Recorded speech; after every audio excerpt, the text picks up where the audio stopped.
Here's a look at my dragon fruit plants.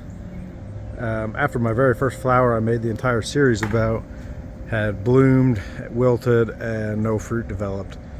Now, this is just a few weeks later, I've got, you can see several in that picture. And then if you come over here, you see several more buds up across the top of the plant. Some more flowers, one flower already wilting. Several more buds there. 4 flowers on that one tentacle, as I call it. I got 2 more down here. More up here, they're just exploding out everywhere. So what I'm trying to do this time to allow myself, or to see if it'll work anyway, to see if I can get some new progress as far as developing fruit, is I've been coming in, and hopefully these are self-fertile,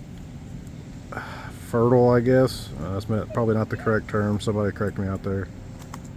But I've been pulling off some of these, taking them and getting them down inside where the pollen needs to get here, and then rotating them around, getting them down deep in there, trying to get some of the pollen to fall off inside there, just like a bee would do if it were to be getting here. Our temperatures have dropped a little bit here these past couple weeks, probably the past week, and it's made it difficult, I would think, for bees to fly around while during the same time frame that these flowers are open. So I'm trying to resort to this to not lose out just because the temperature's cool and the bees aren't flying, since these flowers are only open for, I don't know, 24 hours before they start wilting. So I got some of those really far down in there, and that's what has to happen. The pollen has to get all the way down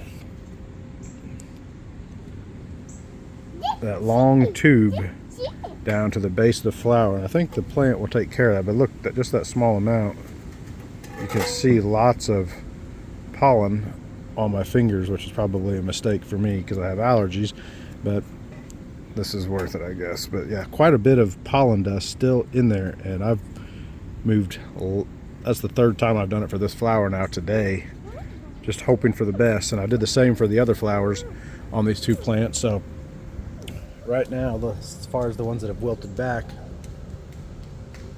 the base looks similar to how it did on the plant, or on the flower that actually wilted, and then the base fell off and there was no fruit on this one, and the same here.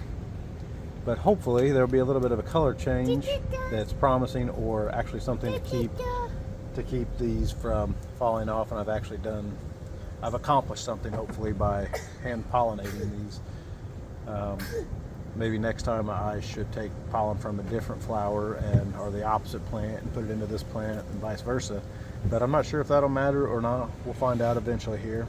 If it doesn't work on these already flowered buds, then I've got several more to try here before the temperatures drop too much, and all is lost for this year. So anyway, like, subscribe, let me know if you have other questions. I'm making this video in response to some of the feedback I had on what to do when your buds are unsuccessful at fruiting.